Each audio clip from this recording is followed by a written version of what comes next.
John, it's Duncan. Duncan, hello. The Moors murders, which I've not been near for a very long time. He has also written a book on the Moors murders. Duncan Stuff joins us now. There's been so much written, broadcast. Keith Bennett has not been found. I think that's why the case has remained. I've come across the original case files from the 60s. It raises all sorts of questions for me. How do you think it's going to help find Keith? October 1965, Saddleworth Moors suddenly became a grisly household name. The victims, it was rumoured, were all young children, all of whom had disappeared from the Manchester area. 5 murdered children. Edward Evans, Leslie Ann Downey,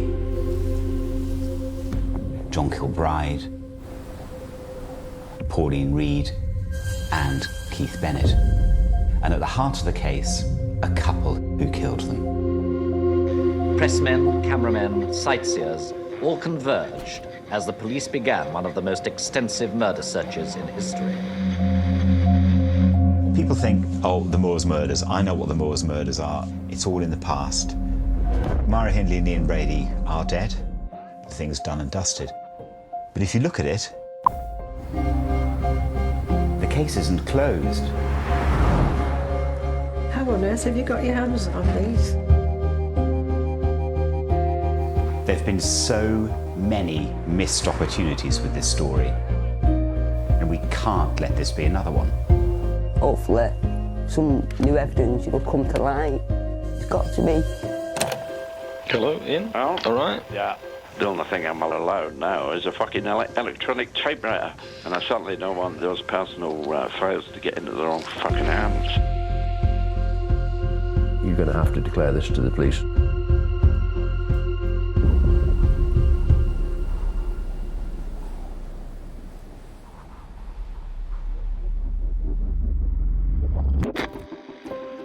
That's Hyde Police Headquarters, the center of one of the biggest ever police search operations in this country. Inside now, detectives are studying a police file, which day by day grows in content. And it's collecting evidence which might confirm the killings of young children. As a journalist, there are some stories that you can't walk away from, no matter how much you might want to.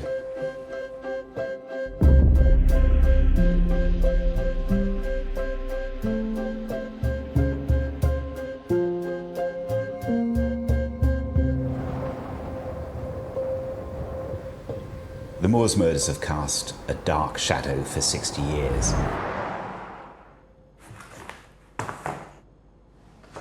I first started working on the case when I questioned Myra Hindley about her version of events. I met her in the 1990s, and I asked her where Keith Bennett is buried. I never got a clear answer. That's why, whether I like it or not, I'm still working on the case all these years later. A lot of the paperwork disappeared after the trial of Myra Hindley and Ian Brady. These trial transcripts which are in here, I tried to get those decades ago, and the Crown Prosecution Service told me they'd all been shredded. When I was told that the original defence case files still existed, I went to look at the material, and I was astonished by what I found. Notes written by Myra Hindley and photographs taken by Ian Brady, all put together by the defence team in the 1960s. So do you think there's anything more to be said about the Moors murders? There's still a body on the moors. Keith Bennett hasn't been found. The reason this stuff matters is because at the time it was put together, Ian Brady and Myra Hindley were charged with just 3 murders. We now know they'd carried out at least 5.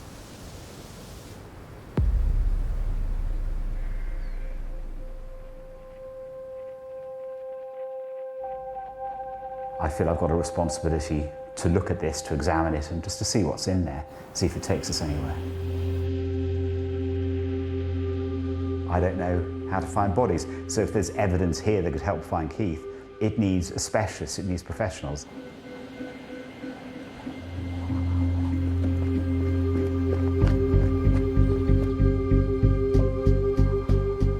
The hardest cases I think I've ever dealt with in my career are child deaths. When you hear the term Moors murders, you understand immediately the magnitude of that case.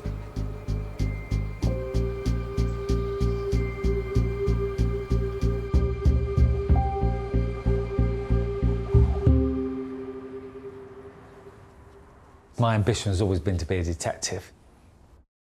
My career in the police lasted a full 30 years. I've been exposed to some of the most difficult and challenging police investigations in my career, largely around homicides. When I left the police, I looked around at how I could use my expertise. But the one that I eventually chose was to use my skill set to examine potential miscarriages of justice. It motivates me every day that when I open up a new case, I really immerse myself and look for where the mistakes may have been made.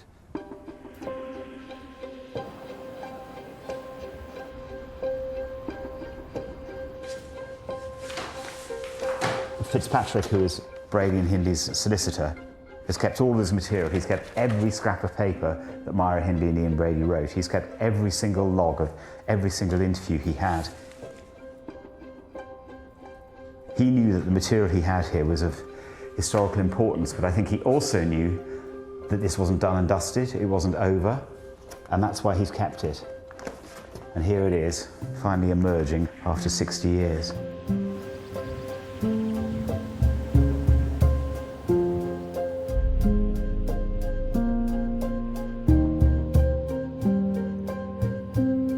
It was a big step to let Duncan see the files.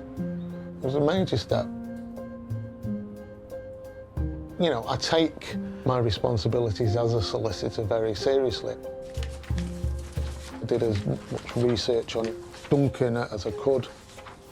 Somewhere on this part of the moor lies the grave of Keith Bennett. Duncan Stuff, BBC News, Saddleworth Moor. I liked him. Quite posh. Duncan, it's Myra. Can you confirm, in a short note, that you got my letter and tape? I would have loved to have met Hindley to try to form my own opinion as to how much more she did actually know and whether she led everybody on a wild goose chase. She changed the story so many times to suit whoever was her patron at the time.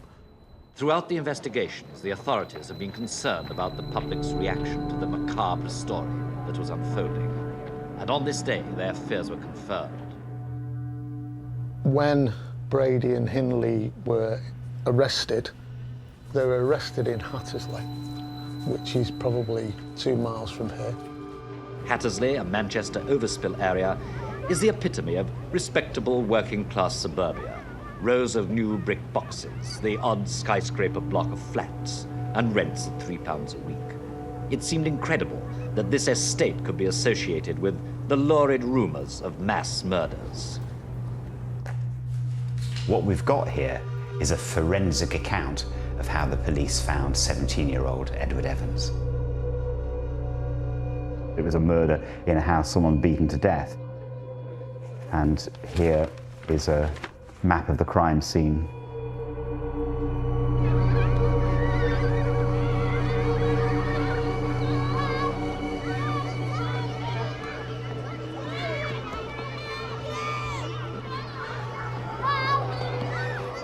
I had the terrible feeling that something had happened to him right away because he wasn't the kind of boy who would leave home for any reason. And he was quite happy and very pleasant, always singing and whistling, and I just couldn't see him going away with anyone. Newspaper report about a missing girl, Leslie Ann Downey. She had disappeared on Boxing Day 1964 on her way to a fair in Manchester.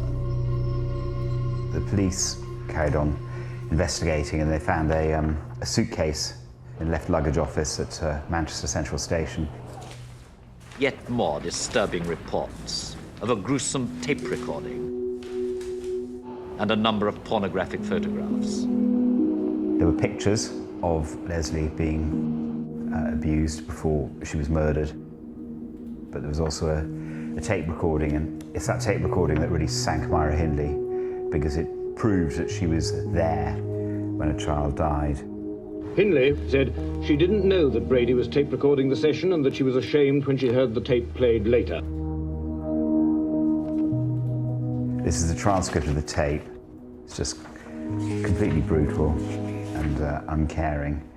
And this is the murder that she struggled with when she was writing to me. She didn't write about it. She wrote about all the others, gave an account, but with this, she couldn't deal with it. And the reason I think she couldn't deal with it is because she couldn't put herself away from it.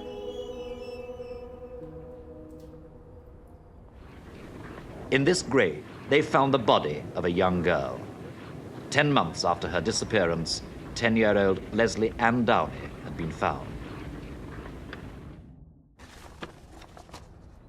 That's Brady's handwriting. He's writing to his counsel, he's bothered by something. Oh, here we go. Photos and recordings inadmissible, urgent. Essential not to permit either accused to give sworn evidence as to any recordings or photos made by them. He's really bothered about the pictures. He doesn't want to be questioned about them, trying to keep evidence out of the case. 5 days after the discovery of Leslie Ann Downey, the police found another body, that of 12-year-old John Kilbride. John, who had vanished almost 2 years before, was found only 400 yards from the grave of Leslie Ann Downey. But even more significant was the clue that led the police to this spot. This was a snapshot, but the place where Myra Hindley was crouching wasn't just anywhere. Myra Hindley was crouching on the exact spot where John Kilbride was buried. So they found John Kilbride and Leslie Ann Downey, but they knew there were other children missing. In fact, the search was called off.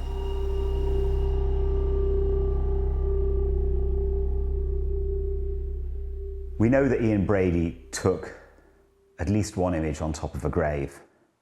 Myra Hindley told me when writing to me that he had a system for recording where bodies were buried using photographs. So when I see a photograph here that is so very similar to an existing grave marker, I think, what is happening here? What is there to be gleaned from these images?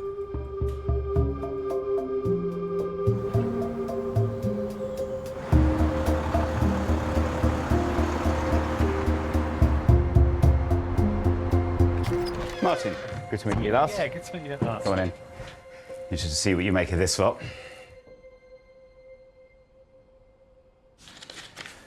So we got witness statements, trial testimony, so that's transcripts from the trial. These are defence papers, so interviews with Brady and Hindley for their defence. Photographic exhibits, transcripts. Wow. I couldn't believe it was there, couldn't believe it existed. What's fascinating is that Myra Hindley wrote a note about every single police interview. So this is before, I think before they'd found John Kilbride. Have a look at that note there. Only about J. Kilbride, who Mounsey said he was interested in, and Kay Bennett, who Tyrrell was interested in. That's a clear reference that they've spoken to Hindley at least about Keith Bennett's disappearance. Yeah. Was there any mention in any of the material here that you've read of Keith and Pauline at this stage? So what I've got here is a trial transcript, and Joe Mounsey is being questioned by the judge, Mr. Fenton Atkinson, and he says there were 4 missing children at this stage, and Mounsey answers Kilbride, Downey, Reed and Bennett. And the Attorney General, who's prosecuting, asks, were these matters that you as police officers were under a duty to investigate? Most certainly, sir. So you can definitely see that they were part of the investigation. But this is the really fascinating bit. Does your lordship consider it necessary to give another warning to the press that this matter should not be reported at this stage? In other words, Reed and Bennett were not to be written about or spoken about, and the judge replies, "I'm sure the press will not be reporting this." I can understand why the judge gave that instruction, because clearly that would have prejudiced the jury and got them thinking beyond the facts of the case.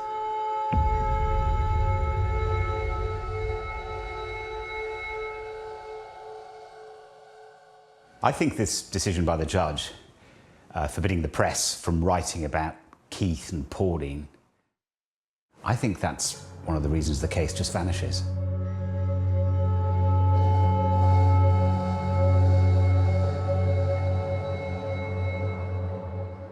So this must have been produced as an exhibit 122 at the trial.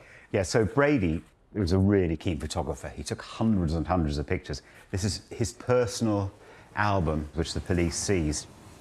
We've got family portraits, a number of pets, and then this. That's Leslie Ann Downey's grave. So that's just interspersed in the middle of the album. It's so clear from these files that the police in the 1960s realised that many of these photos had a hidden meaning. So here we have Brady's picture. There's the matching shot done by the police. They've worked out that the stones were in exactly the same place, and they dug down, and then they found the grave of John Kilbride. These photos were clearly key to the police case of the 1960s, but what doesn't make sense to me is why they would then stop looking.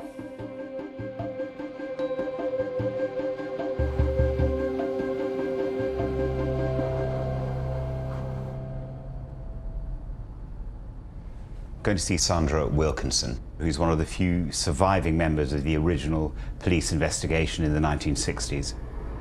She was there when the whole case was being put together. I'm really curious about why did they stop, why they focused on the three murders, and what they knew about other cases.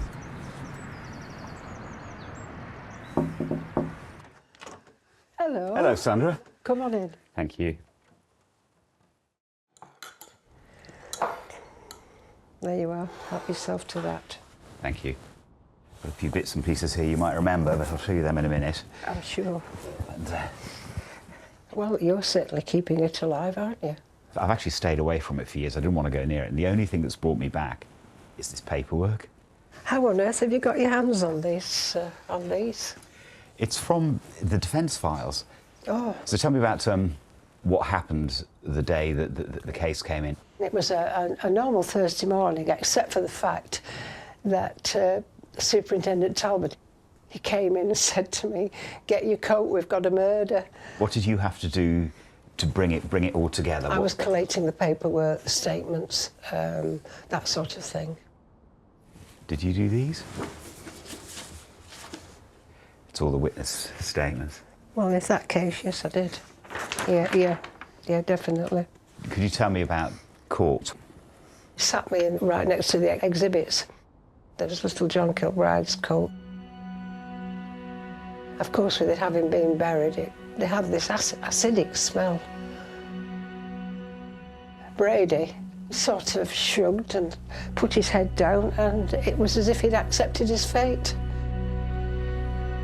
Had he been alone, worked alone, I don't think it would have made such a big impact. She was luring children to the deaths for him to kill, and I mean, that's horrendous.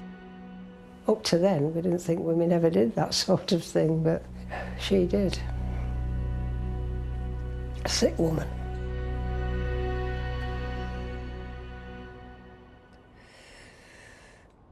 Do you think they'll ever open the case again? I think the police really only want to know if there's an X marks the spot for Keith. What's fascinating looking at these original files is it kind of all comes together. You see that there were multiple images of graves. It's not just one, and that's one thing that I hadn't really understood until I looked at these files and saw how it all fitted together. What I do wonder about these pictures is, where's Keith Bennett? Do they have a relevance to that? So I think it's worth looking at. But then you've got to take into account the manpower and the cost. Yeah, maybe it's almost easy for it to be looked at independently, to say, you know, is there anything in this? And then if there is, you take it to the police. Was there any sense of frustration at all knowing that Keith Bennett wasn't being pursued at the time? No, there wasn't frustration.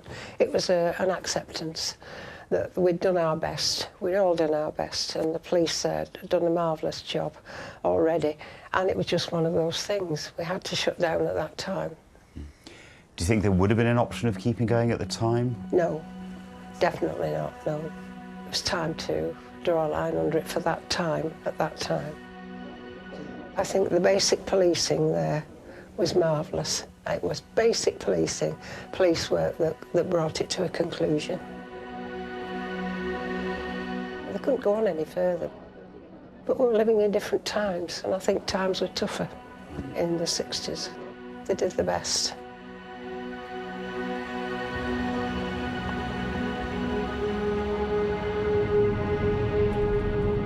Once they had the 3 convictions, they could clearly have kept going.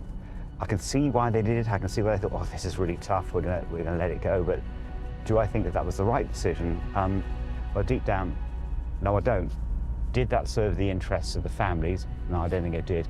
And did it serve the interests of the general public? Well, I don't think it did that either. You know, in my mind, you've got Ian Brady left in charge. You know, he knows he's still got bodies missing on the moor. He's got control over those bodies, and the families of those victims are still suffering. It's very hard to see how that's right.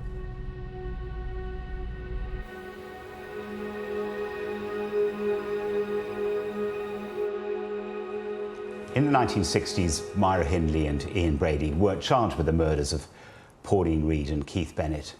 So are these pictures any use to us in those cases? So in this photograph taken by Ian Brady, Leslie Ann Downey's grave was found just above that. But what we now know is that it's quite close to where they found Pauline Reed as well.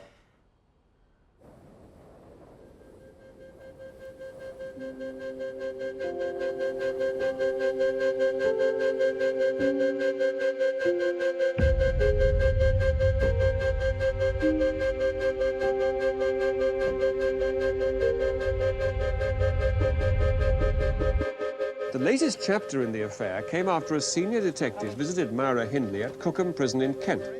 Detective Chief Superintendent Peter Topping said that she had agreed to cooperate with the police.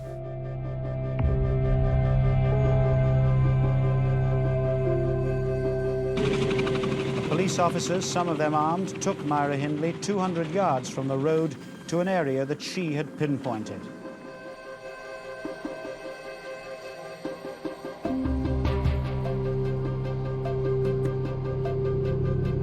I discussed with her in detail, and she could recall, which she'd never said before, that when she'd been on the moor, she could see rocks silhouetted against the night sky. Now that took you further back into the moor on Holland Brown Knoll. We found the grave site of Pauline Reed.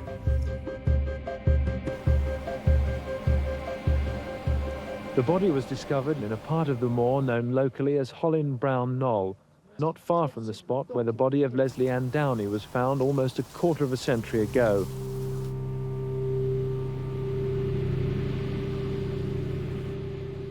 There's so much information there that supports the proposition that Pauline Reed's burial location was being plotted by Brady in the photographs, and that the police might have been able to explore that and expose that. If you got this kind of evidence in the 60s, why not continue the search of this area for Pauline and or Keith at that time? And that would have saved 20 years and more of heartache for the Reed family.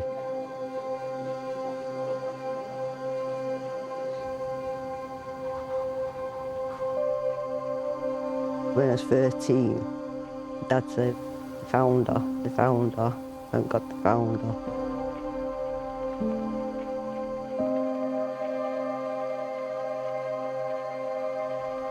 You always get, oh, is that you? Is that really you? Is that her? You know, you get all that. You know, and that's why I wear sometimes my cap.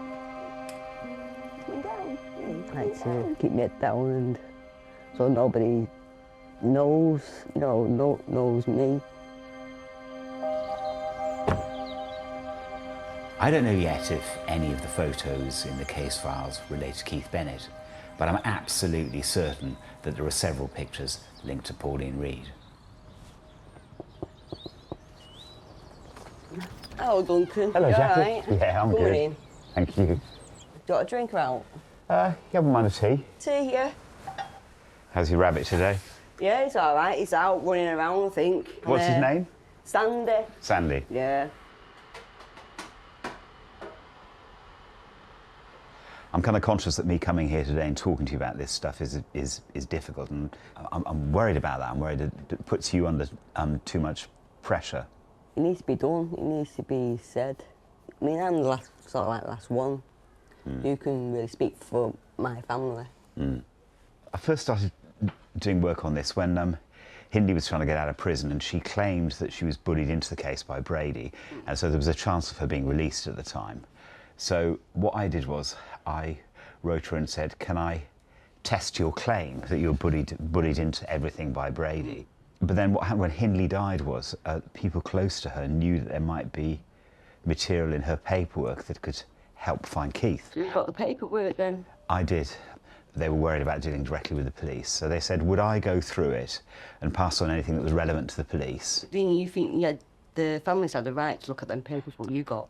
That's a very fair point, because I thought I was doing the right thing by going to the police. That Yeah, but you're going to the police, but you should come to us. The evidence should come to the families, you know, so we can see.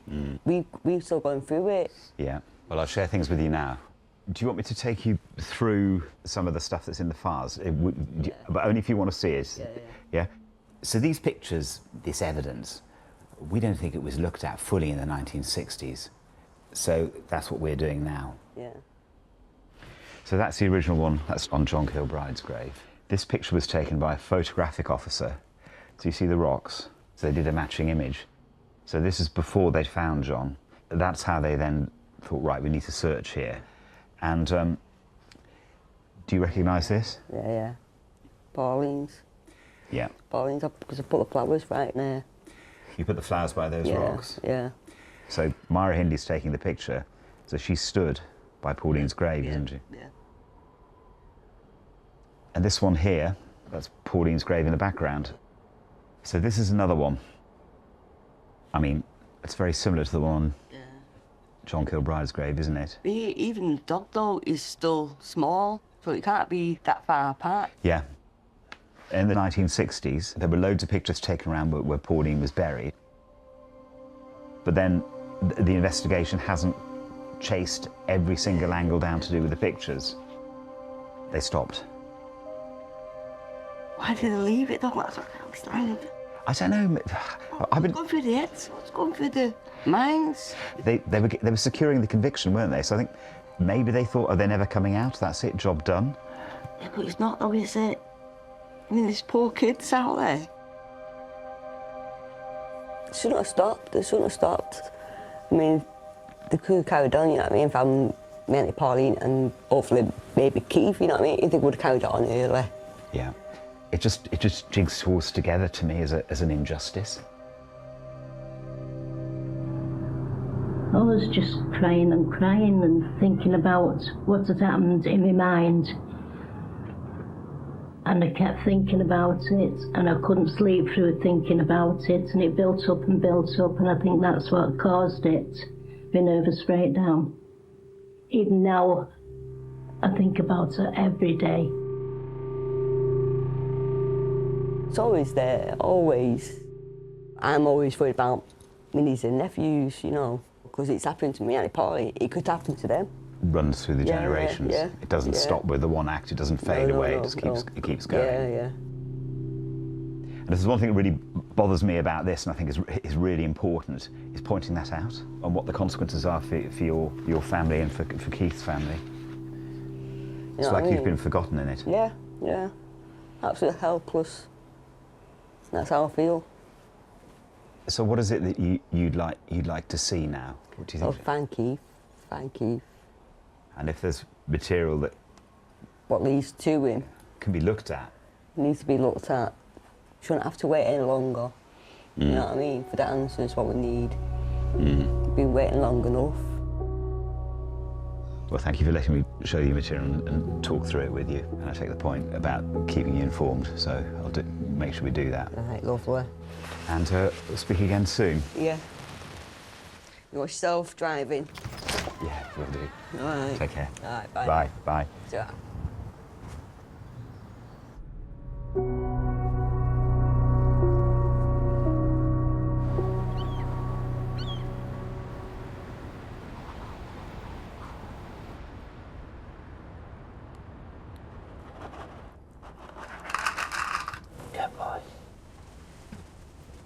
John, it's Duncan. Duncan, hello. You well?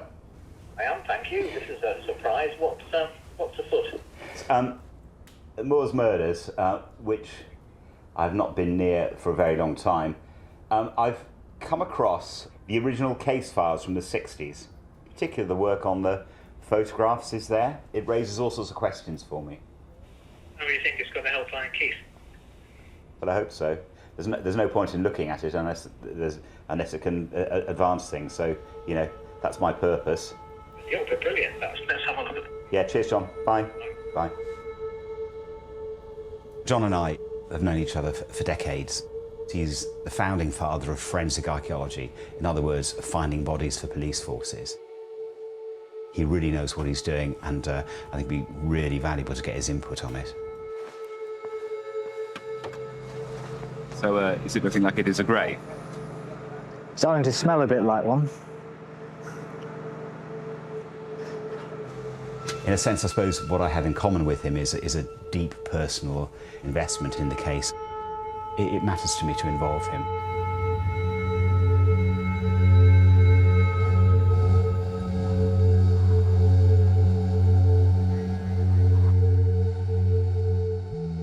It happened when I was young, and it gives a sort of uncomfortable feeling every time you think about it, because it takes you back to what you felt when you were 14, whatever it was when you heard it on the radio or saw it on the television. The sort of thing your parents warned you about, talking to strangers. So there's a sort of unconscious cloud, if you like, there all the time.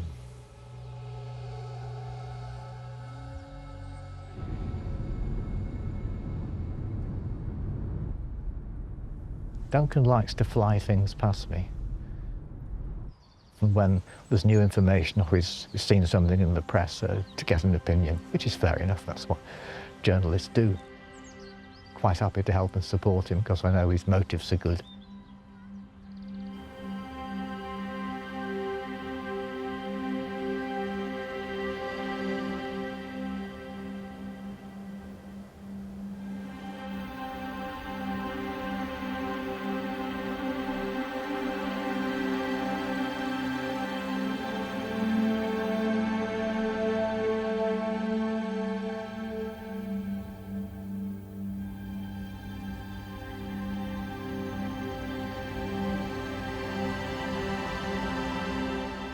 Well, we honestly thought we were going to find Keith.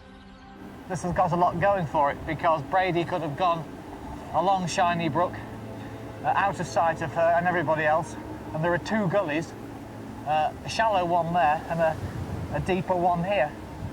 They've both got exposed peating, and they're both possibilities. It's probably my naivety or our naivety in going to where we did go, because we believed fully everything, or pretty much everything, that Brady and Hindley told us about where they buried Keith and where they took him.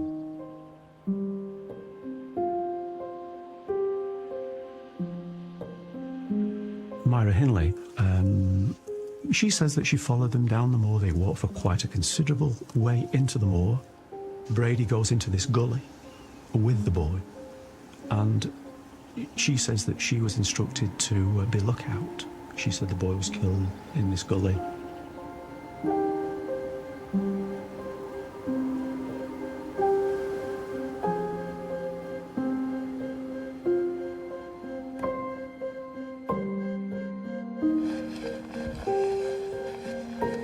You know, we thought we had all the right gear, the right strategy, the right way of doing it. It's just one of those things, and it was very sad because Alan was there, Alan Bennett, Keith's brother. There remember watching, you know, Alan sitting by Shiny Brook. His whole life has been marked by it, and I really felt for him. The chance to see this through, to kind of finish and do everything that we possibly can, even if it doesn't result in success, just to try, that just feels like something that has to happen.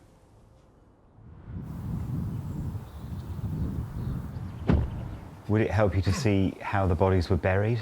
Yes, let's have a look at that. Okay, so that's John Kilbride's grave. Looking at it, it's only about 20 centimetres from the ground surface to the top of the body, isn't it? It's a relatively shallow grave. Yeah. So that's hurried. And the location is incredibly risky, isn't it? Because it's so close to the road. Yeah. The cars are just there. Cars are just there. So it's almost in plain sight. Yeah.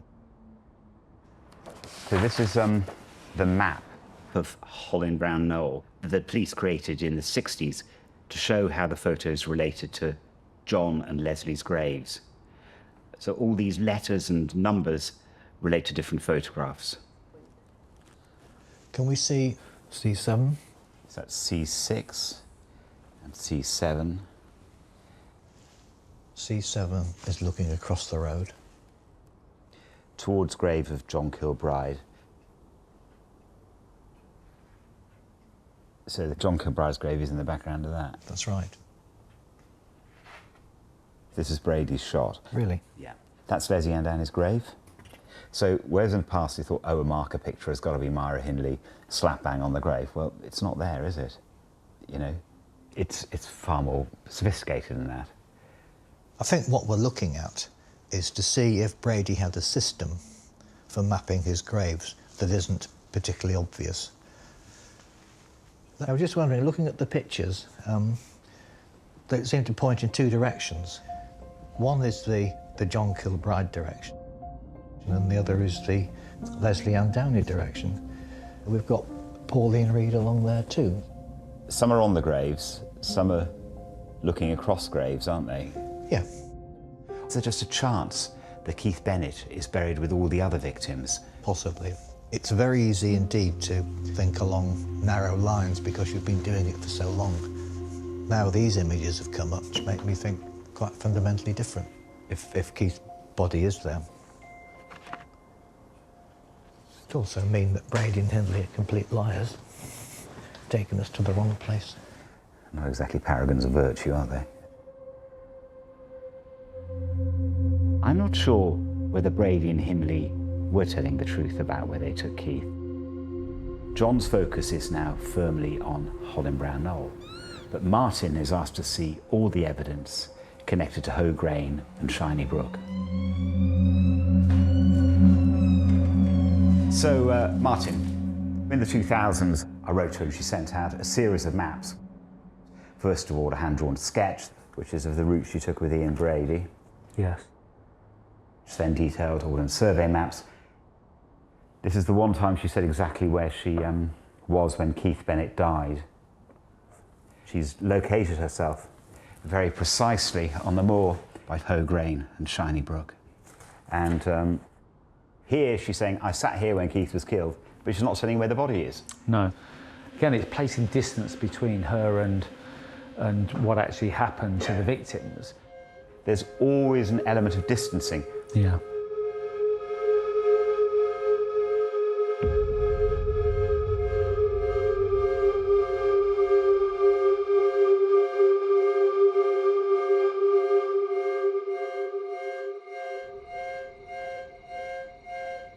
These are the letters she wrote to me. Yes. Only place she dealt with the murders, other than in the confession to Topping, was in these letters. She wrote a really detailed narrative of the murders and her role in them. And this is her correspondence with her supporters. I would say that whatever she had done, she would be entitled to be considered for parole. Everybody should be considered after 10 years, and she's been in prison now nearer 12 than 11. There's a real chance she was going to get out.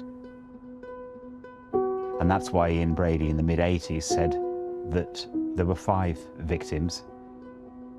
And it was only at that point that she then chose to confess. That was more likely to help her than continuing to lie. This is all about getting out of prison. Get me out, get me out. I feel in all this stuff they're shaping, everything's got to be taken with a pinch of salt. Yes.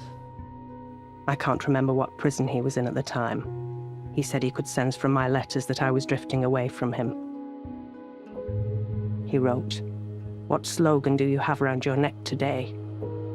And really nasty, hurtful things, until I finally decided that he'd begun to hate me. So I wrote my last letter to him.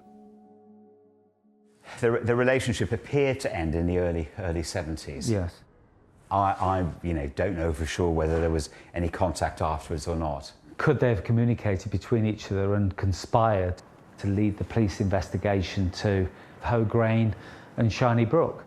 Police have moved to a different part of Saddleworth Moor in their search for victims of the Moors murderers. Now they're going to concentrate on an area 1.5 miles away at Shiny Brook. The part of the moor where they think 12-year-old Keith Bennett is buried.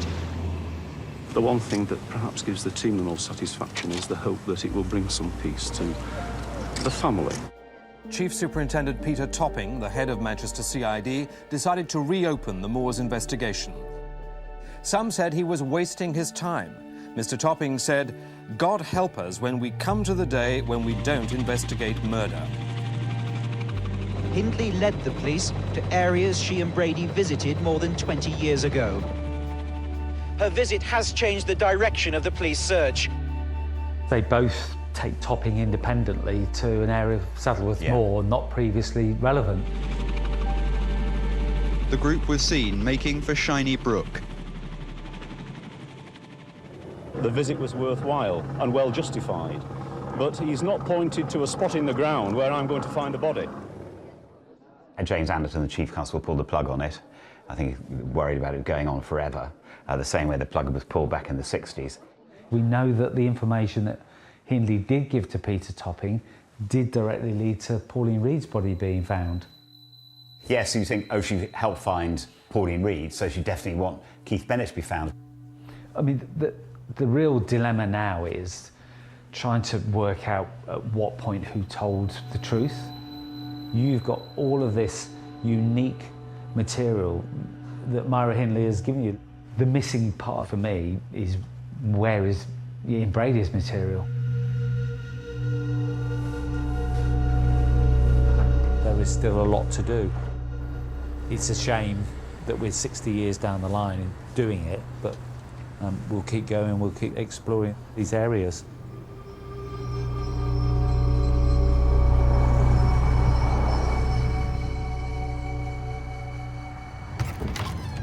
Hello, Duncan. Hello, John. Good to see you. Horrible weather.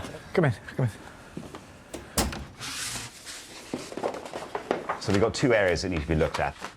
There's Hollin Brown Knoll, and then over here we've got the Hograin and Shiny Brook area. What could be a possible burial site for Keith? I spent so long since the 1990s looking in the Shiny Brook, Hograin area on the basis of what Brady and Hindley has said. I think that Keith is not in that particular area. So the next obvious step is to move towards the Hollin Brown Knoll area where the other three bodies are. And the evidence for this direction is a number of photographs taken by Hindley and Brady. The position that Hindley takes on this rock is focal to pretty much everything they've done. So from there, you can circle around. That is their homicide domains, where they've murdered and buried people. I would like to think that if that was the case, then Keith was in that area too. And that's a far cry from what I was thinking 15 years ago. It might take me 15 years to get there as well, John. Come on, tell me what you can do that I haven't done. Okay. So my working hypothesis at the moment is taking that marker there, where Myra's sat and where she's indicated.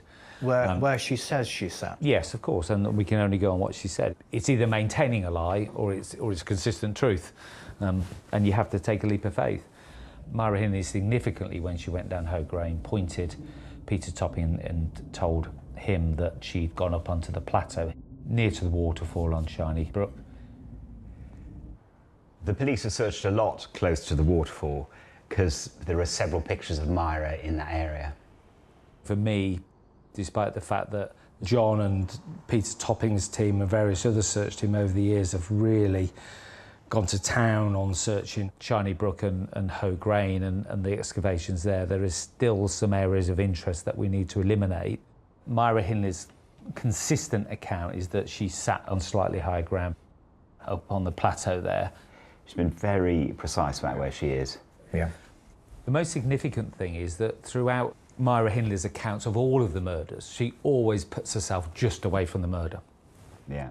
Yeah, and the biggest anomaly is the first account she gives to Peter Topping, and that is that Brady and Keith were only 25 to 30 yards away, just into a dip, just out of sight. So she's now putting them back here where she's saying she sat. It's so close to the other areas they searched, but for me, I'd have gone back to where Myra Hindley said she was sitting, and I'd have worked from there outwards. Yeah. Okay, so what's the plan then from here? I think we should go to Shiny Brook, look at the ground as well, and look at it through their eyes, you know, stand back on that same piece of land. Getting as close as possible to that X marks the spot that she drew on the map. Yes. Retrace the steps that Brady and Hindley said that they led Keith on the night he disappeared.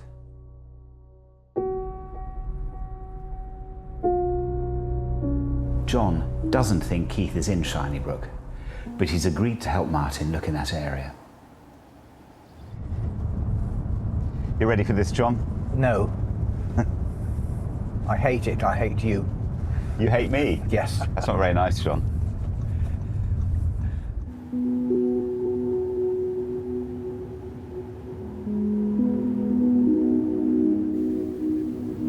When I was asked to come back, my mind was filled with horror. You know, this is not a place I like.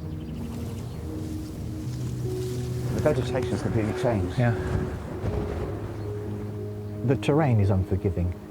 It's like walking through snow or thick mud. It's very tiring. You have to watch your feet all the time.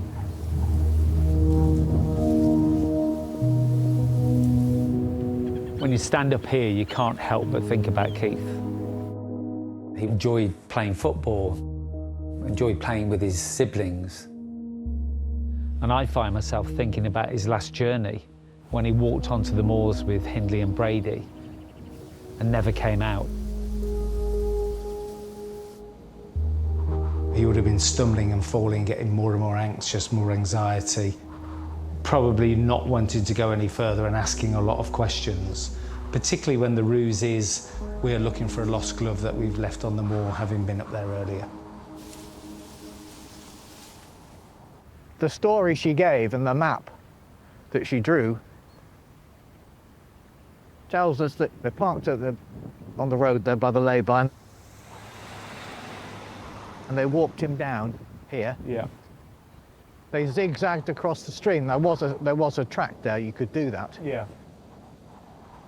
We've always assumed the plateau was on that side, and I think it's fair to say that it is. Yeah.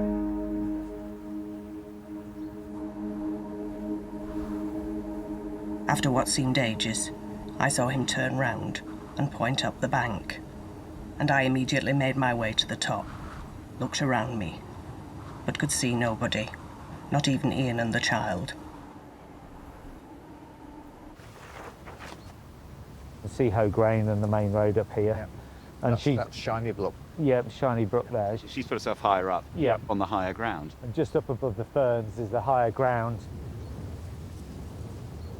Thinking about it, if she's on the slightly higher bit, then she's got sight back to the road, and he's got cover by being a bit lower. Yeah, absolutely.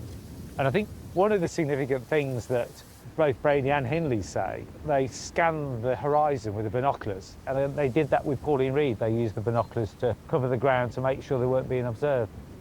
So that kind of resonates with maybe being just sort of a little bit higher in that area there.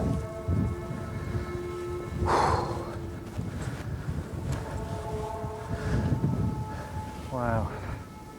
As far as I know, no one has done a really methodical search of that plateau. There's certainly no record of it. Yeah. Which Looking at it now, it just seems so kind of blindingly obvious that somebody should have a go at that, and at least, if nothing else, then eliminate it. The plateau was quite exposed.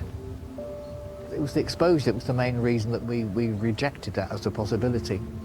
You know, Hindley's saying, I'm sat there just out of sight. Is that the area that's of more significance now? I'm cementing that the area that we haven't searched previously is that plateau.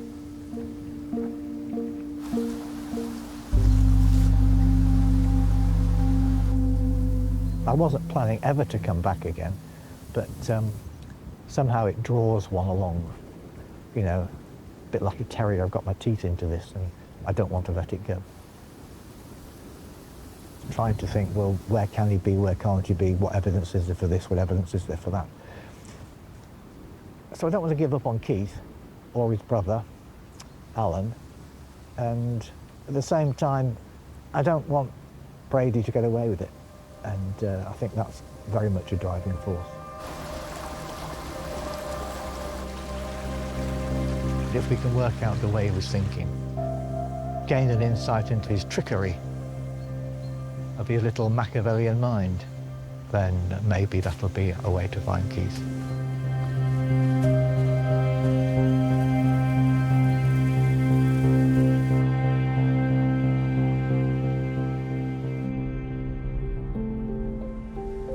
It's been an education for me.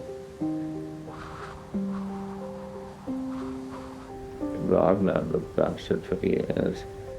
You're a marvellous brain. I mean, he's often called the most evil man on earth. Psychopath.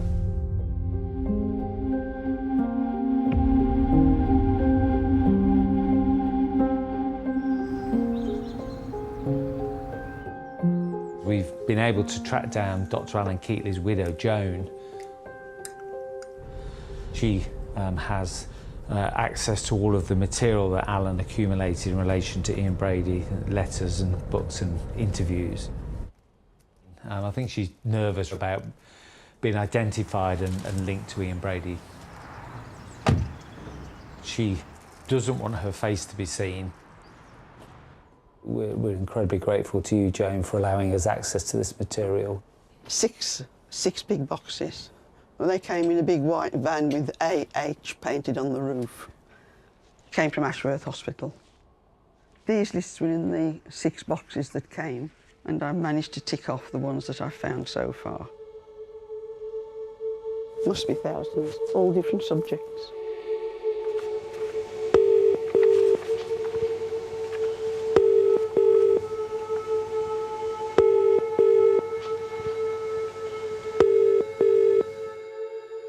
Can I speak to Jade Ward, please? Yes, who's calling? It's Dr. Keithley. Thank you. Hello? Hello? Hello, Ian? All right, all right? Yeah. Yeah. These are recordings. Recorded telephone Yeah. conversations. Okay, so the recorded conversations of Brady and Alan. That's right. If you can get anywhere, second-hand or otherwise, any book on criminal psychology, criminal or abnormal psychology. Yeah, well, lots of those about these days. He and Brady had read a lot of the same books, so they could always have intelligent conversations. Alan enjoyed the discussions. Well, they trusted each other, but Alan couldn't condone what he'd done. There was always that in the background. The first victim was Pauline Reed, who was a girl on her way to a dance. Alan was head of religious studies at the Sixth Form College, and Alan wanted to do a course on evil. And so he thought of the most notorious murder case was the Moors murders. And that was how it all started, with letters, and then the visits started. Could I speak to the lodge on the Eastgate, please? Please, yeah. Hello? I wonder if you could make a note of a visit this coming Sunday, please? Yes. Yes, Dr. Keithley. Yes. To see Ian Brady. I'll be there about 2 o'clock. Okay, doctor. Thank you. Bye. I think he visited every 3 weeks. He was there for hours. Did Alan ever say what he hoped to get out of that engagement with Brady at that point in time? What his motivation was, Joan? Alan really wanted to find out what really had influenced him. Yeah. The psychology behind it, really. And he writes there, magnificent, so he agrees with something that's been written there. It's worthwhile just spending some time going through everything that he's had his hands on.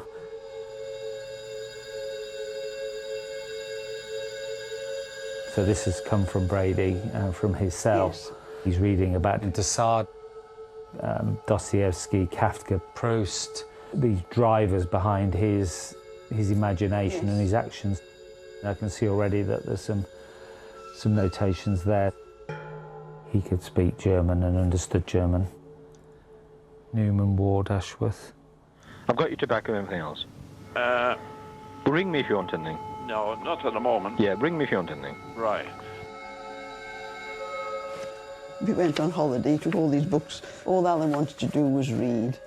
I didn't say very much to friends or some members of the family. I think because they thought of him as an evil person.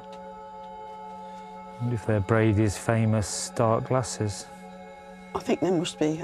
Alan didn't have any.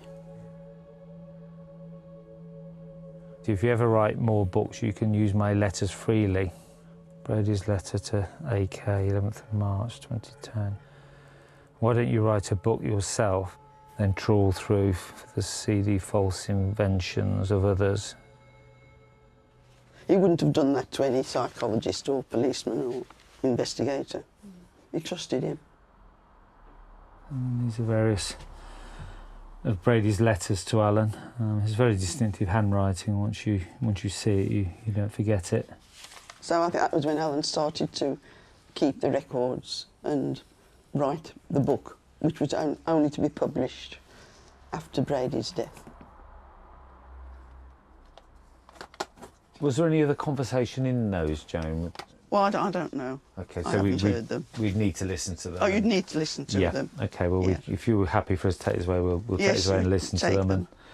and we'll see Listen. what's on there then.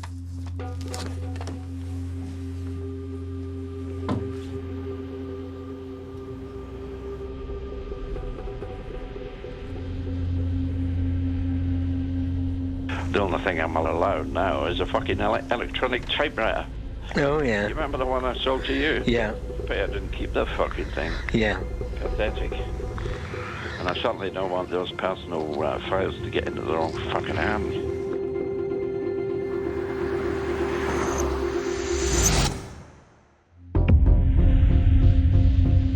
You get no bullshit with Brady. If you're a policeman, if you're a journalist, you had no hope at all.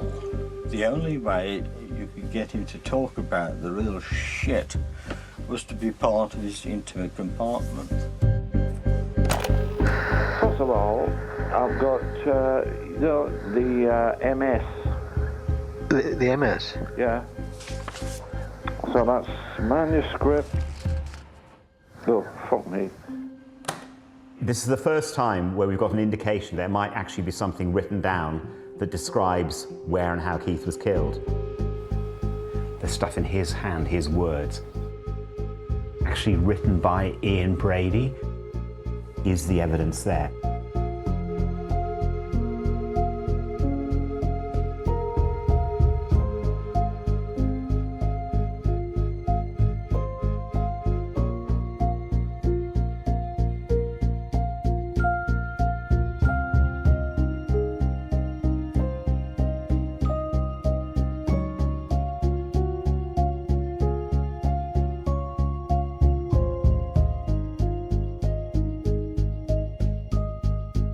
Part 2 of The Moors Murders: A Search for Justice is available to watch now on iPlayer.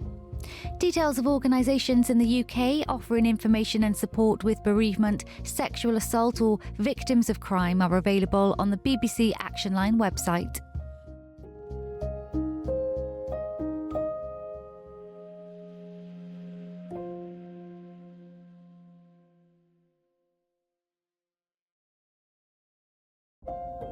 In October 1965, Saddleworth Moors suddenly became a grisly household name. The victims, it was rumoured, were all young children, all of whom had disappeared from the Manchester area 5 murdered children. Edward Evans, Leslie Ann Downey, John Kilbride, Pauline Reed, and Keith Bennett. And at the heart of the case, a couple who killed them. Pressmen, cameramen, sightseers all converged as the police began one of the most extensive murder searches in history. People think, oh, the Moors murders. I know what the Moors murders are. It's all in the past. Myra Hindley and Ian Brady are dead. The thing's done and dusted. But if you look at it, the case isn't closed. How on earth have you got your hands on these? There have been so many missed opportunities with this story, and we can't let this be another one. Hopefully, some new evidence will come to light. It's got to be. You know, rather than sending a fucking manuscript to these people, you never know where it'll fucking end up. You're going to have to declare this to the police.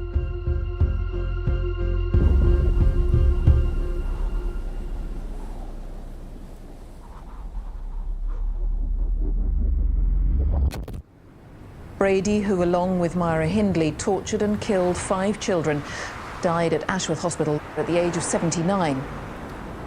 A coroner has ruled that the Moors murderer, Ian Brady, died of heart failure. Duncan, good morning to you. Good morning, Nicky. In the course of your book, did you get the chance to meet him? No, I didn't meet Brady, but what I did do is I had lengthy correspondence with Hindley, and she wrote her life story for me. He frankly rings around everybody, so that's the police, the media, and family of the victims. And I think that's something we can draw a lesson from.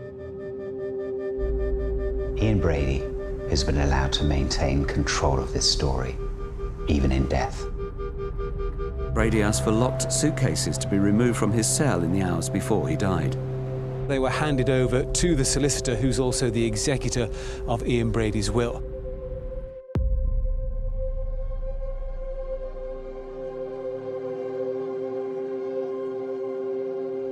It raises questions, of course, about whether they contain any information about the whereabouts of Keith Bennett.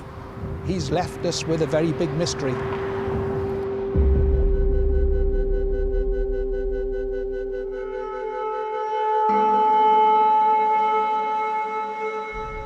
Brady knew exactly what he was doing. It's absolute madness that the police haven't been able to look inside the suitcases. But there is other material that Ian Brady left behind. We've got a garage full of it from his biographer, Dr. Alan Keithley. So this is largely contents of his cell. It's incredible that we've got access to this material. Martin and I now have an opportunity to go through Ian Brady's material, to interrogate his way of thinking, and see if there are any clues that might help find Keith. We've got pretty much his whole music collection here, and a real eclectic mix of German marching songs, classical music. You know, we've got Snow White and the Seven Dwarfs there. I'm a bit more surprised by his interest in Disney. We've got tube I haven't even opened yet.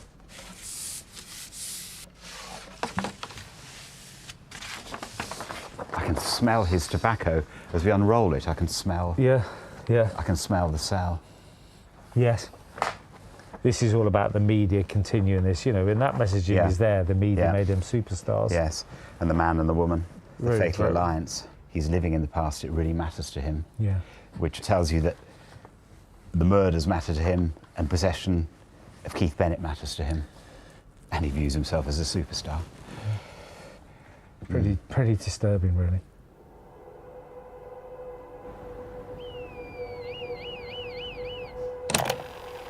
Hello, Ian. Yeah. All right. Was the tobacco okay? The Condor. The Condor's stronger, of course, but with the French in it, it gives a different flavour. Yeah. See, there's another story about the Downey grave, digging her up and putting us elsewhere. Yeah? Yeah. People writing free Myra on it, so they're going to bury her where no one can do it, you know. I see. I'll send it if you want it, but if you don't want it... Yeah, send it. I'll like to keep up to date. Should we see what we got here? Yeah. Ian Brady's copy of my book. I don't think it is, actually. These are some of the... Alan yeah, used. these are Alan's research books. Yeah. There's a few squiggly lines under here. A few mixed up ones, but And some of actually, these yeah, are... we'll put this one back because it's hardly been opened. That is probably Brady's copy. The Lost Boy Reviews, Ian Brady's commentary on my book. Intrigued by that, so let's have a look. Tab 3. Oh yeah. What photographs I possessed of childhood family and friends were purloined by sanctimonious deceit and false pretense, practiced by a BBC reporter, Duncan Staff. I don't think he liked the fact that I had his pictures very much. And I know it upset him because he tried to sue me for having got hold of his pictures. It really, really bugged him. You were clearly getting information out of Hindley that he didn't want in the public domain. And he didn't like that because also, you know, he's lost control. He's lost control of the narrative. He's lost control of what Myra Hindley is saying.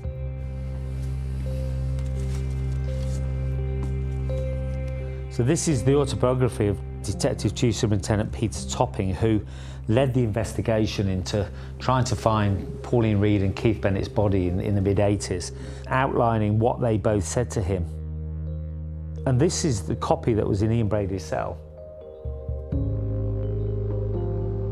A senior detective retires from the force and soon after produces a book full of fascinating detail about the major crimes he's helped to solve.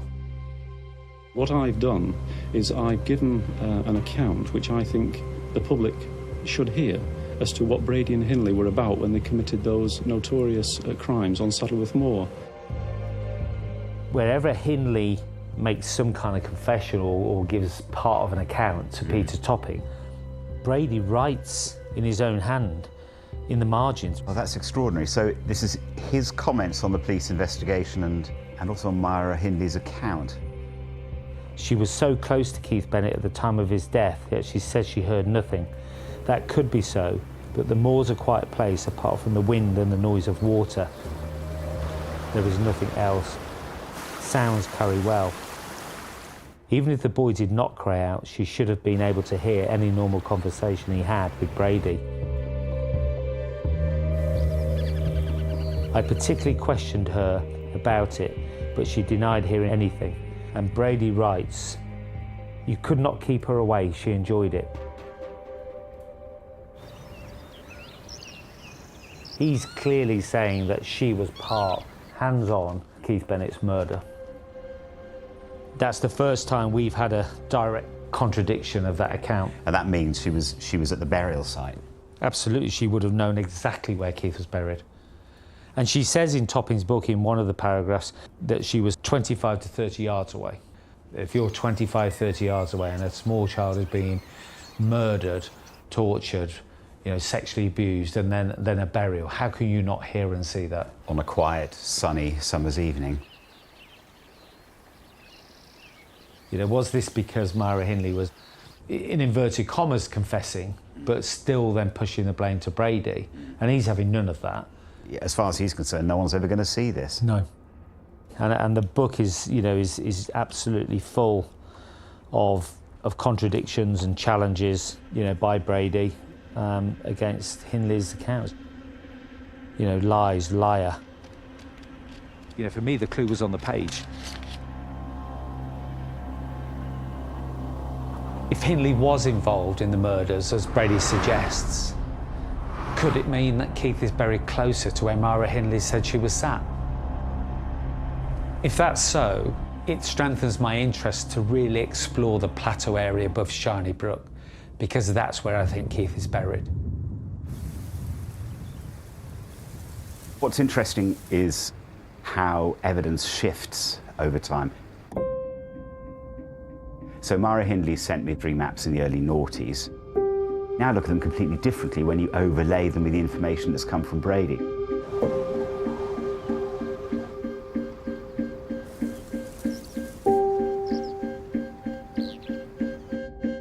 We're on the plateau above the two streams where Myra Hindley said she climbed up. And that GPS marker there shows exactly where we are. As you can see that we're in a very similar position now live with that GPS marker to where she's put herself on the Ordnance Survey map. Today we're using 3D scanning equipment to create a digital image of the area. This will allow me to have a bird's eye view of the landscape where Myra Hindley said she sat and be able to look at that land in a completely different way. Myra Hindley says that she sat just beyond here on the top of that hill and looking down where she says there was a drop-off and that Ian Brady and Keith Bennett went down there. You know, we could be standing 2 metres away from Keith's burial site. We can't see that because of the grasses, but this will give us almost a bird's eye view of that. If there's anything you can do to get peace and find him, put him to rest, I mean, it'd be great if we could do something to help. We can just make out the top of your tripod there, which we think is spot on the GPS positioning of the map that Myra Hindley drew back in the early 2000s. I think this area here, you know, to a certain point over there and up through here is probably really where I want to concentrate. We need to bring modern day technology as best we can to a case that's now 60 years old.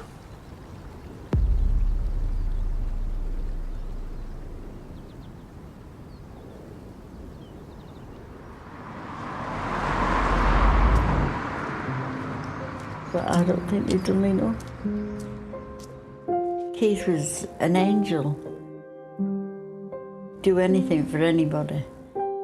No matter who it is, bad or good, he'd do it.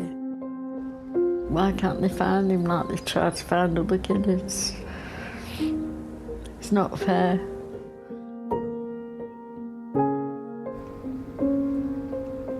What struck me about this case is the lack of accountability, how no one can be held responsible, because police today can say, oh, well, those decisions were taken back in the 60s, it's nothing to do with me, therefore I don't need to do anything. But for the families, there's this constant enduring pain. I think all of them are still impacted by the fact that Keith is still missing, no matter which family it is, because they're all intertwined and you can't divorce their stories.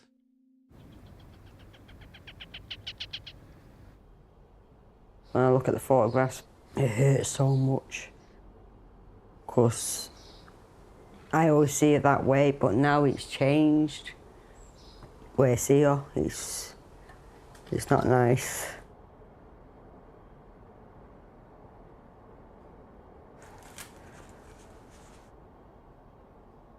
Police called me about my Auntie Pauline, 2017.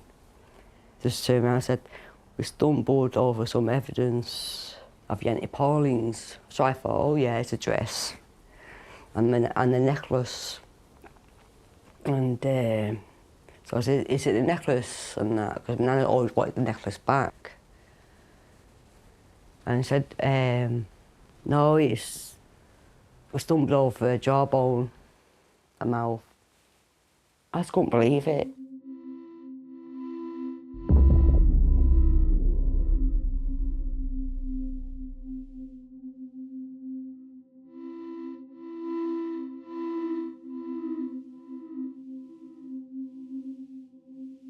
So he really passed away. Then that was it. Oh, he's passed away. Oh, we're bringing it back out now. We're stir things back up again now. Giving more publicity, you know what I mean? And he got control again. And I thought it was just like, you know, the bottom bit, but it was the top and bottom all the way. There's no need at all. Then they couldn't explain why they took it off. Couldn't explain why they didn't tell me, Nana.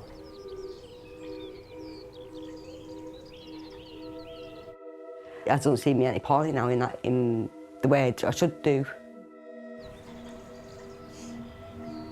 Even saying her name, I get a fidgeting off her, just standing there with no mouth. It was just awful. I mean, the way we've been treated, you know what I mean, it's just diabolical. It's horrendous. Still feel the same pain.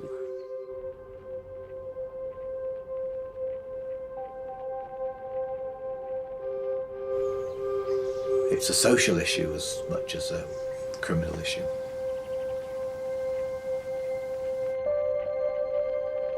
And I think maybe this case is still languishing in the old school, whereby it didn't really matter, when actually it does. And there are still families out there who need a little bit of support.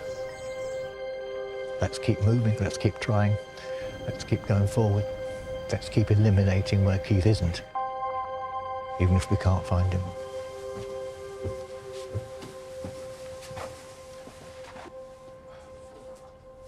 I know Martin is concentrating in Shinybrook, Hograne area. I'm now more interested in the Holland Brown Knoll area because that's where the existing known bodies have been found. And I think that's worth exploring a little bit more. I think we need to get to the bottom of Brady's photographs from the case files. Could do with a drone, couldn't we? Yeah. A drone will help us to identify where the photographs are taken from. I think it would be useful to identify the photographs that are pointing to known graves and photographs that, as far as we know, aren't pointing to any graves at all. You've got this interconnected network of images in Holland Brown Knoll. It's a riddle, so it's making sense of what do these images mean, and can it tell us anything about how Brady operated, and really, can it tell us where Keith Bennett's buried? What we really want to try and do is identify exactly where they are on the ground, what they're looking at. There's one there that really bugs me. It's one labelled X140. It's so similar to this one, and this is a known grave marker. This is the picture taken on John Kilbride's grave. You look at the way she's dressed there and holding the puppy and looking at the ground. Same here. Yep. Similar clothing, holding a puppy inside her coat. And here's the police officer's matching image, really carefully taken. And it shows that her body is obscuring this gas marker. Yep.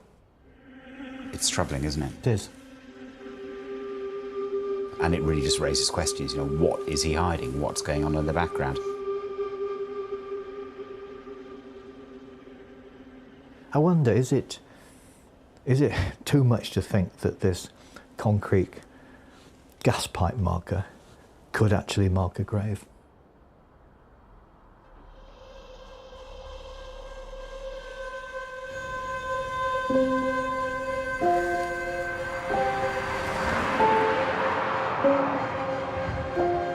Hello, Jeff. Oh, my God, it's a long time since we last met, right? Yeah, it is, isn't it? Jeff was one of the officers in the 80s. He was actually inside the investigation, worked on the case for months, and it'd be really important to hear what he's got to say. I asked, why did you not pursue all this at the time? I raised it with Arthur Benfield, the former Detective Chief Superintendent, who was the overall head of the inquiry in the 1965 investigation.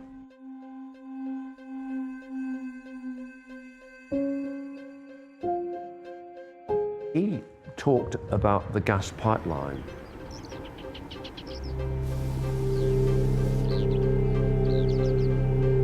There was a thought that these two children could have been disposed of within the trench of the pipeline, and that inquiries they made would suggest that it was far too expensive to re-excavate it and check. Right.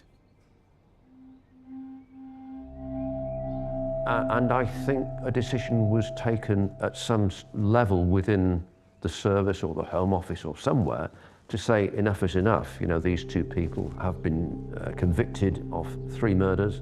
They've been sentenced to life imprisonment. The likelihood of them ever being released is remote indeed.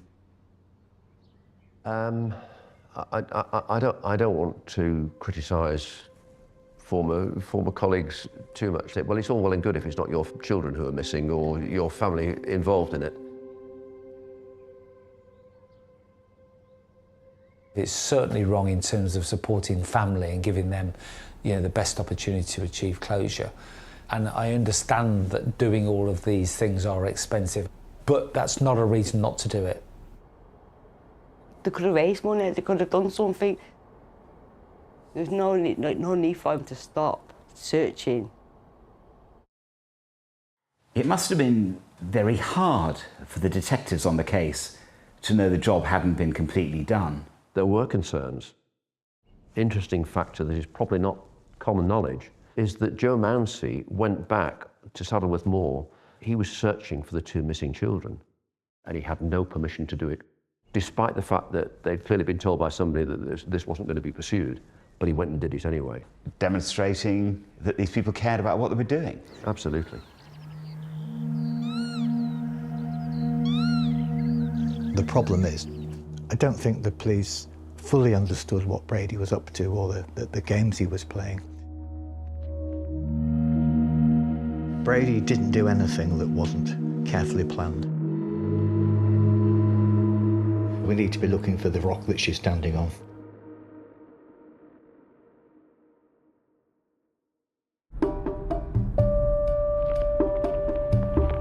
You really need some form of terrain model that would show us the various landmarks that Brady is picking up. Yeah. And then match the pictures to the drone footage. Yeah. And of course, the drone will give us the opportunity to upgrade the map that the police produced in the 1960s, which was no more than the blown-up early edition Ordnance Survey map. We can take this all a little bit further to see if we can pinpoint any graves that may have been missed.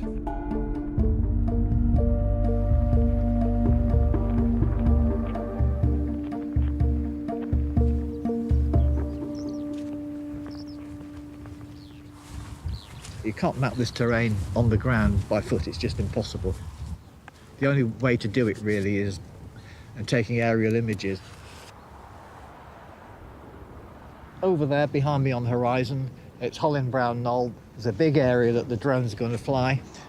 It's private land, we're not on it, but the drone is flying over it, and we have permission from the landowner. Exposure, is that okay? It's going backwards and forwards and continuously taking images until the whole area's been covered. Those images can then be sewn together, and that'll give us a good high-resolution picture of the land, the individual rocks on it, and also the points, I hope, that we can see on the photographs. I'm quite optimistic about this. We took 4,500 shots on the last one. It just enables us to look at the landscape rather like a computer game, look at points on it, and fly through it.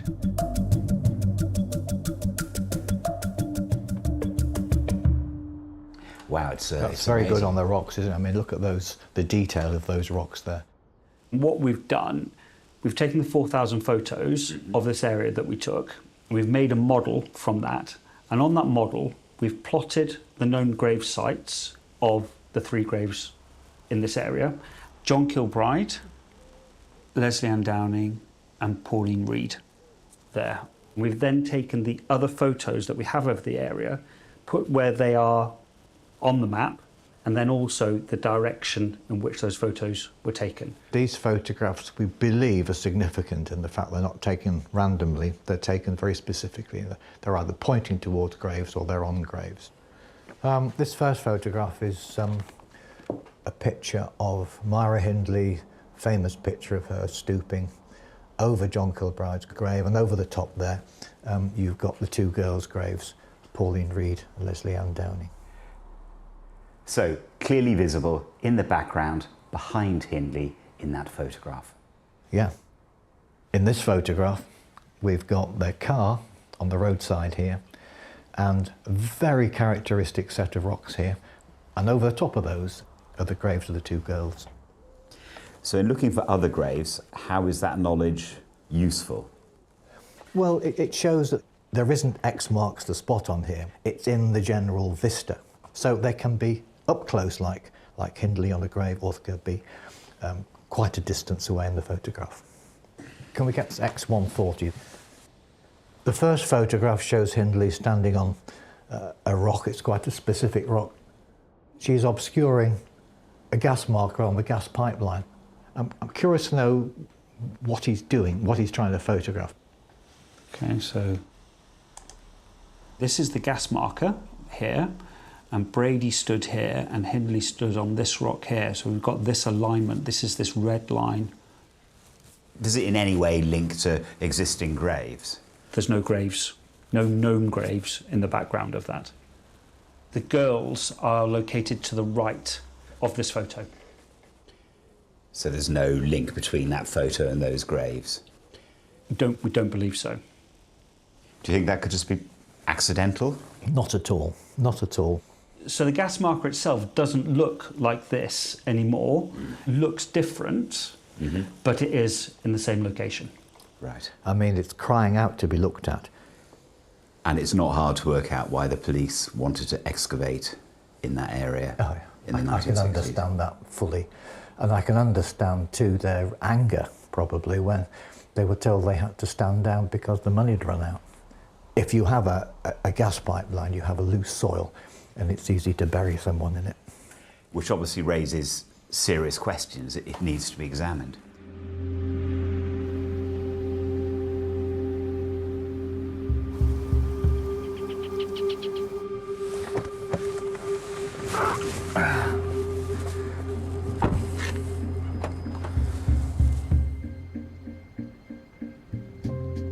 We know how important photographs are to Brady through John's work on Holly and Brown Knoll.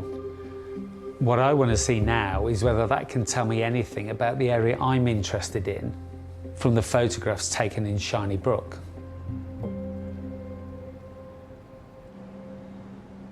So we have her position on the top of the plateau and the position of the waterfall. What's significant for us is that we've got a series of photographs where Myra Hindley is stood in Shiny Brook by the waterfall, and one at the top of the waterfall with her back to the moors. And that's quite a tall waterfall. He'd have definitely had to have physically climbed up. Yeah, and Brady was very clever at how he took the photographs. When you look at that photograph, it leads us directly in line of sight to where Myra Hindley was sat on top of the plateau. Is that a direct marker line to the plateau there? You know, is that the clue? We've got to get back and fully explore this area and test the waterfall photographs.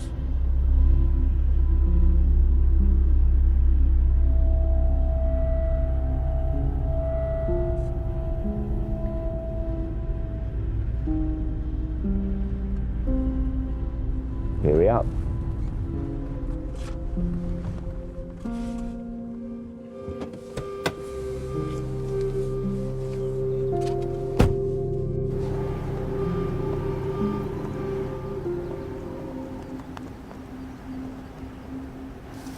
I know he's on them moors, but them moors is a hell of a big place. It could be anywhere. And Brady and Indy was dead smart over that when they buried him. So if I go down there and look at the photograph and then look which bit of this ridge is by her body. Yep. And then I can radio. Yeah, we can just do a line of sight. All right. Right, brilliant. See you in a bit. Okay.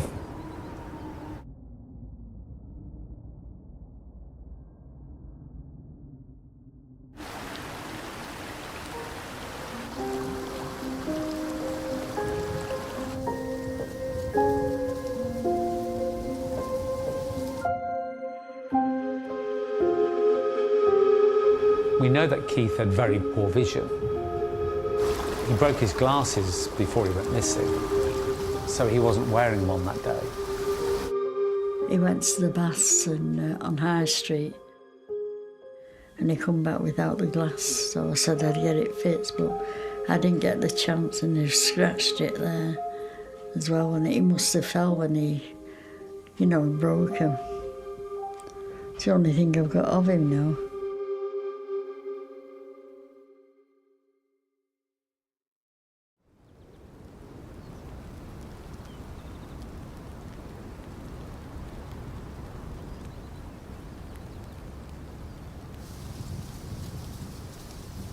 Hi, Duncan. I'm down by the waterfall.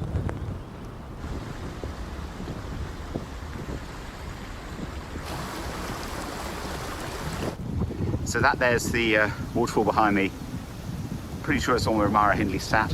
Looking at the landscape there, the shape of it matches the photograph.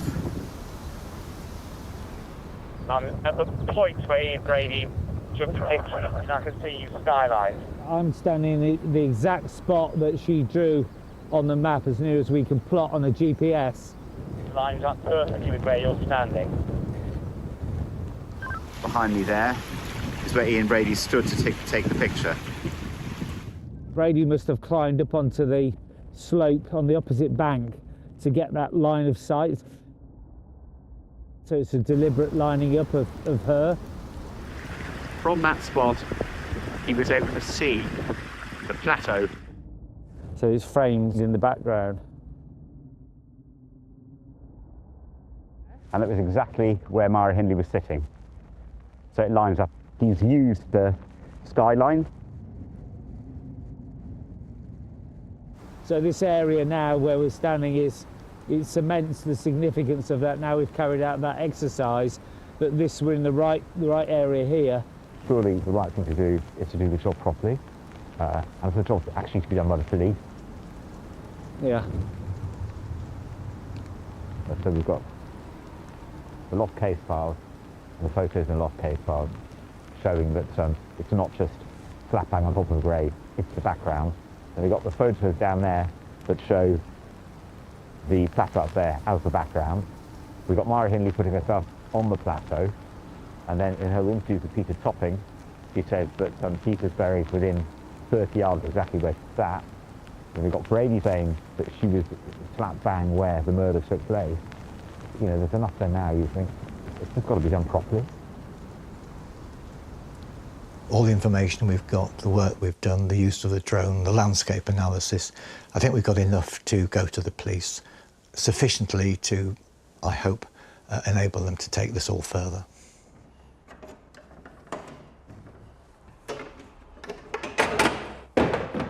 I believe the police should search the areas that Martin and John have identified, and we're going to hand all the evidence over to them. But deep down, I don't think they're likely to search where that X marks the spot.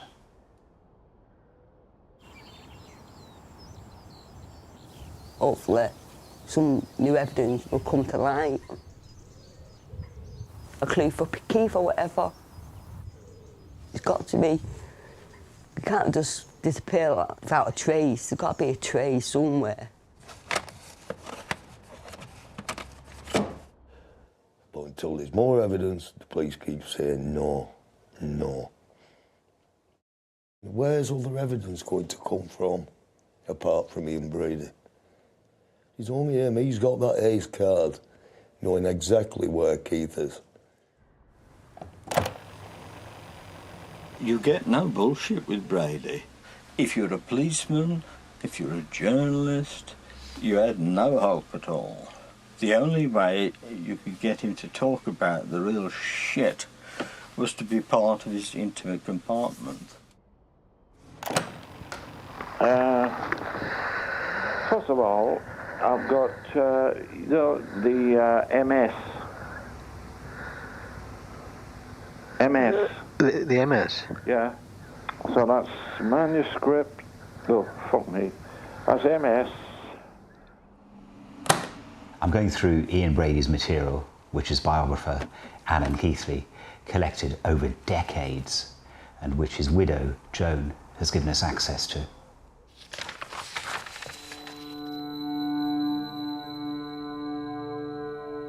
there seems to be a document here called Black Light. It looks like Ian Brady's written an autobiography. The real answer as to why I'm now writing is quite simple: to reveal the full facts of the case for the first time ever. In this book you're reading, every jot and expression is mine.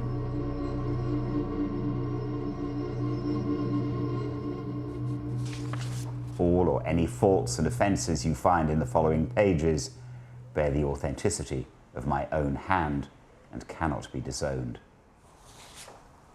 What is laid out at the start is an emphasis on facts and on this being factually accurate. I really want to see what Ian Brady's written in his own words. Rather than simply vegetate, we've discussed all that, kiddo. So now it's time to roll the dice for maximum states. The game commences. Hide and seek, ready or not, or did you think the time would never come? That it was all simply an academic exercise? Perhaps you still do. If so, gaze at my eyes and believe what you see there, kiddo. Death brought to life. Can you feel and hear the blood pumping? Will you race with it or against it? It's your choice. More wine. I'm parched. Myra recharged the glasses. I'm with you, of course. She reproached. I knew it wasn't just talk. I could tell. It was obvious. I was just waiting for the go sign. I've no hesitation, kiddo. That means they're ready to kill. We sped on the bike towards Saddleworth Moor. The hot weather had dried up some of the streams, their flat rock beds as convenient as pavements. Finally, we rested on sheep-cropped grass. Perfect, wouldn't you say, kiddo? You mean use this actual spot?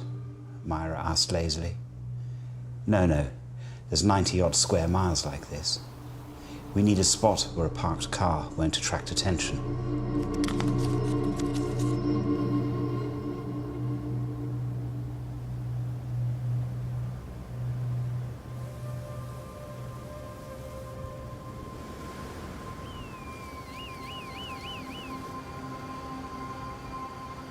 Tomorrow, we would not only divert police attention from Gorton, but the assassination would also divert public attention from us. It's an ill wind. The changing year's progressive plan proclaims mortality to man. Horace. Where's the rest of it? So what we've got here is up to page 394 of Ian Brady's autobiography, Black Light. But we know from his biographer, Dr. Alan Keatley's notes, that there are 600 pages. That means there's 200 missing. Call Martin Slevin. Calling Martin Slevin. Hi, Duke. So Martin, what I've been going through is material we've got from Joan Keathley. Yeah. There's this typed autobiography written by Ian Brady called Black Light, detailed narrative, time-based account of Brady's life. Yeah. It's the only time where I've not seen him playing a game. Well, that's amazing. It deals with his childhood, he gets to Manchester, and then it leaps to him being in the relationship with Myra Hindley and then planning the murder of Pauline Reed. And then you have Pauline Reed's murder. It's incredible that exists. Frustratingly, the rest of it is missing. This stops the night before John Kilbride's murder. Unbelievable. You know, in my mind, nagging away is, where's the rest of this? Yeah. Does that exist somewhere in relation to Keith Bennett? Well, I would be amazed if that's where this stops. It's interesting when he talks about the murder of Pauline, the way he describes Myra Hindley's involvement. The more detail someone puts in, it just feels less like they're lying. Yes, I think you're right. I mean, this is the first time where we've got an indication there might actually be something written down that describes where and how Keith was killed. For some reason, those pages have gone missing. There must be more of it. You know, there clearly is a gap here. And it's not some narrative error. This is a guy who's written really clearly up to that point, and then suddenly there's a big gap. You know, you stand in that moor, you look at the vast landscape and you think, oh my God, how are we ever going to find him? And you know, whatever evidence, however analytical about it, you think, oh, I think, God, you know, how do you make this work? But then when you think he might have actually described what happened with Keith Bennett, well, it changes things completely, doesn't it? I really, really want to know where the rest of this manuscript is. Is the evidence there?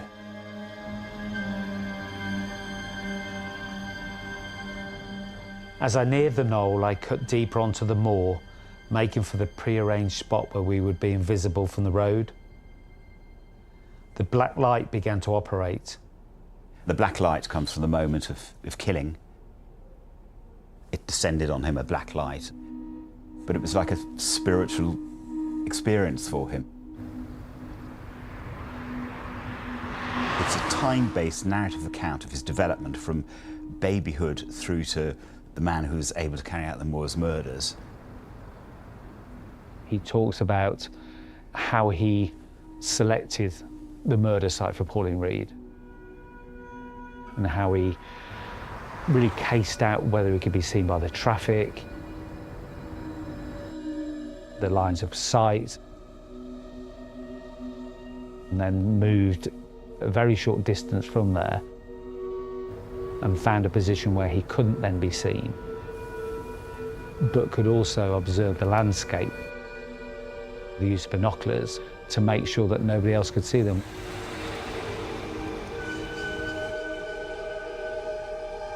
It says, a deathscape made to measure. Mara concurred. It took only a short time to excavate the soft peat to a depth of 4 feet. We counted the paces back to a rock on the knoll in order to be able to find the site and photograph it at a future date. That detail I've not read anywhere else before. That's extraordinary. You've got the description of Pauline there, but the pages to do with Keith are missing. It ends at page 394, but that only takes us up to the start of the second murder. So where's the rest of it? I've got your envelopes and everything else, and tobacco and everything. Yeah. Is there anything else? If you bring out, you know, those, what mention the other thing on it? Yeah, that's right. Yeah, I know what you mean. Yeah.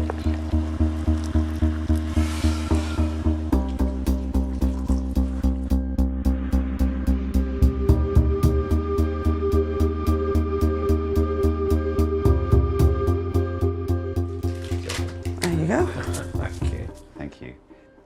So one of the most significant things we found amongst Alan's papers is an autobiography by Ian Brady.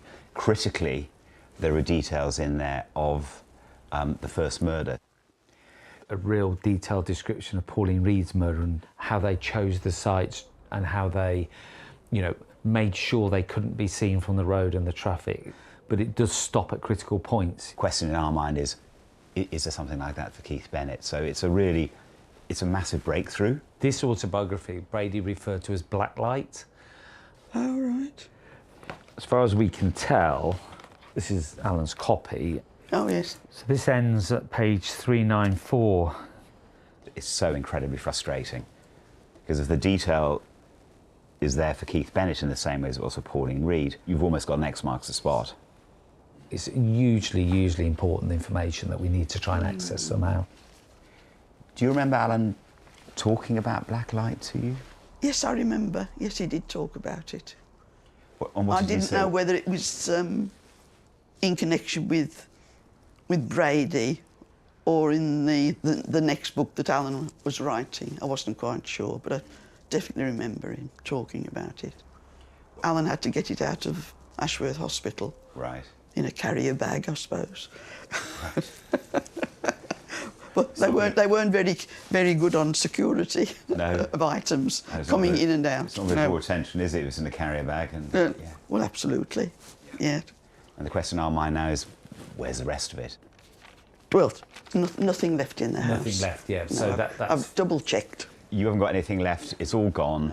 Yes, and there's nothing left. So did Alan have any contact with the police? Because he had all this material, it's obviously invaluable. Did he see them, talk to them? 2 police women came unannounced, and Alan told them what he knew. Haven't heard from the police since. Did the police actually look at any of the documents, read any of the material, for example, black light? No. No, they just stayed in this room. Didn't go upstairs into the study. And you had no subsequent requests from the police to have access to the material? Nothing at all, no. And these officers had been working on the re-investigation in the sort of early mid-2000s, I think it was. And so it's incredibly surprising they didn't ask the right questions.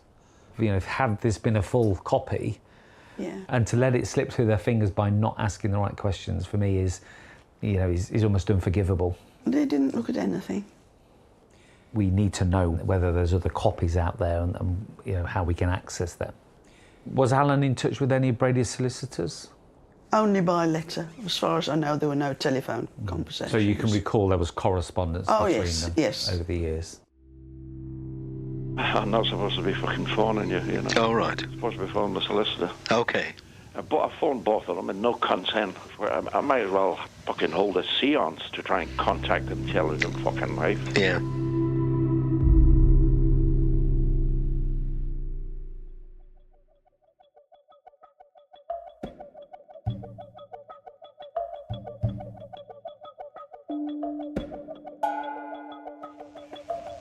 You see, I'm getting these letters from a solicitor, but you're replying back openly, and all my fucking letters are censored. Yeah.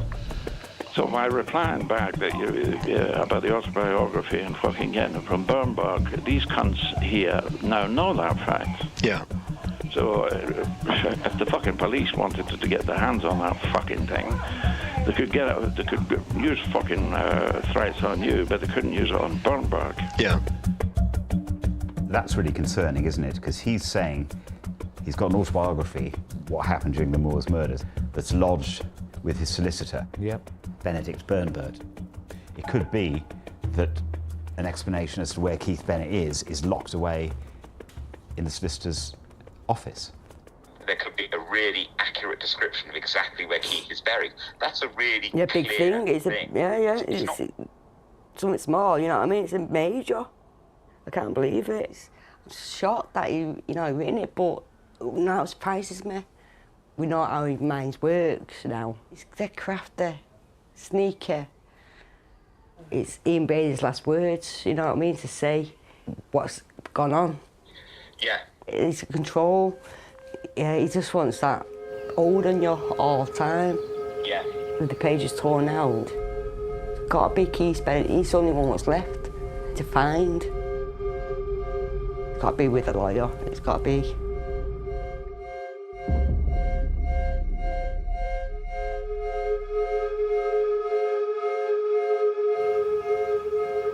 I recently met with Alan, and he's asked me to write to Ian Brady's former solicitor, Benedict Bernberg, to see if he's got a complete copy of Blacklight.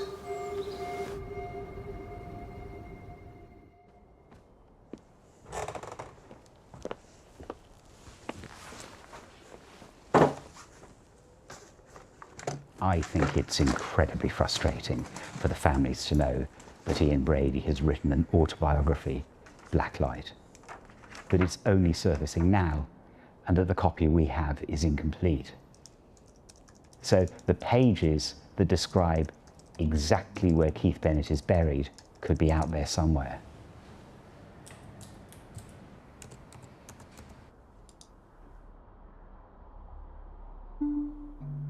Benedict Bernberg died in October 2023.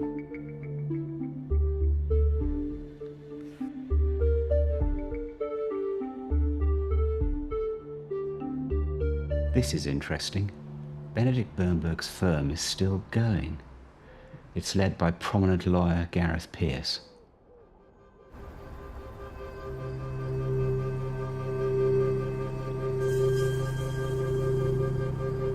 Dear Ms. Pearce, I'm writing to you in connection with a former client of your firm, Ian Brady. I have now been given access to the papers of Ian Brady's biographer, Dr. Alan Keithley.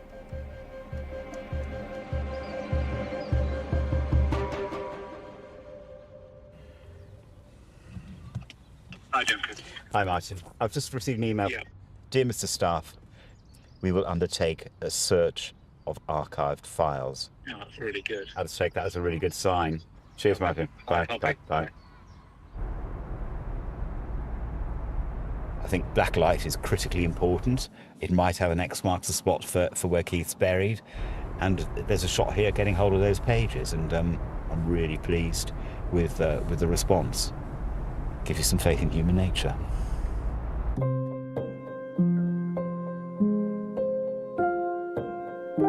If Brady's descriptions are accurate, then it means that black light is going to be really valuable to us.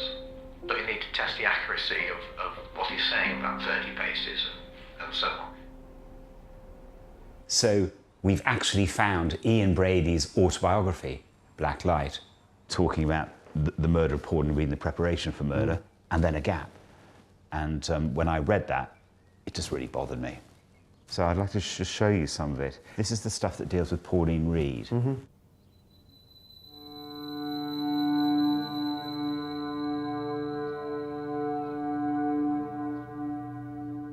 Good heavens.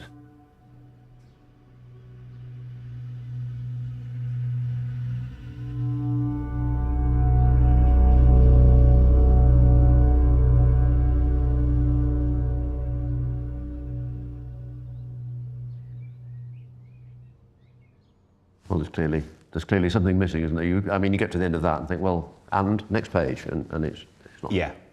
Doesn't feel like somebody running out of steam, does it? Oh, not at all. It's as if somebody's torn a book in half, isn't it? You know, it just stops. Yeah. That concerns me. It concerns me too. Whatever his motivation is, he clearly wants to record it in great detail. And I've not seen that anywhere else. No, I haven't either. The legation sounds about right. In terms of distance, general distance, it seems about right, yeah. Yeah. You know, he talks about the number of paces from the rocks. Yeah. If he's done that from some marker in Whole Grain or Shiny Brook, it would be an enormous help. Yeah. Be of an enormous help. I mean, we're into the bit that could initiate another inquiry or a continuation of the inquiry. So it is important, definitely. Fascinating, yeah. I found myself punching the desk when I got there and found there was no more.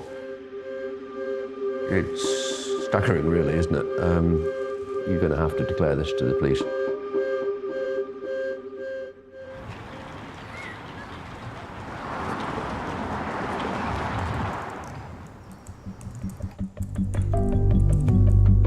I'm writing to make you aware of recent developments and to offer assistance. We last corresponded 12 years ago. Since then, I've stayed away from the Moors murders. But the emergence of 2 sets of documentation has led to me re-engaging with the case. So I'm writing to the head of Greater Manchester Police Cold Case team to let them know what we've been doing. No idea how they're going to react. So I feel quite neutral about it in a way. It's something that's got to be done, you know. It's clearly the right thing to do. It's not just for one, it's just for all the families. We'll never give up till he's found. Because he needs to be at rest with his mum. Anybody, I don't care who it is, and they find him or they don't find him, at least they've tried. We're conscious that the publication of this new material and the work we've completed to try and identify the burial site of Keith Bennett will attract attention and might be followed by volunteer search activity. We feel that it is only responsible to offer you a briefing on the material and our conclusions. This will allow you to decide whether any police action is warranted. We're in a position to do this now. If you wish to take us up on this offer, please let me know. Kind regards, Duncan Staff. Here we go. It's gone.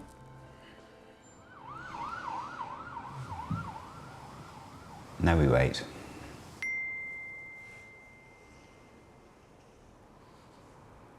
He's on leave for the next 2 weeks.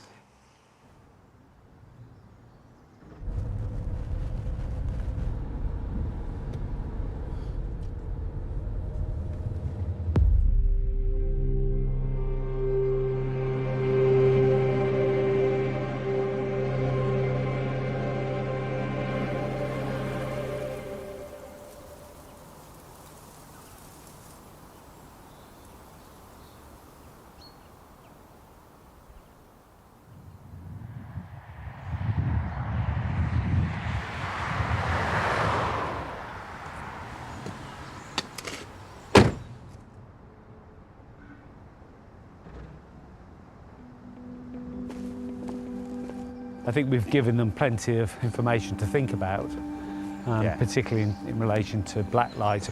It's the only thing that could possibly lead to an X marks the spot, isn't it? Yeah, and it's absolutely, you know, they've got the legal wherewithal to pursue that more than we have. They're the only ones with the power to compel anyone to hand material over. Yeah.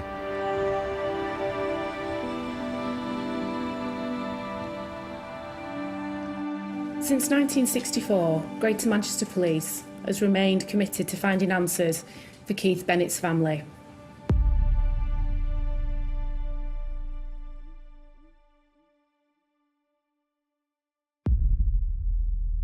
John, it's Duncan.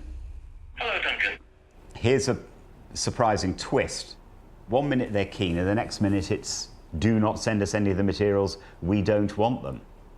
So after all this, does that mean that the police aren't going to look for any other parts of the black light?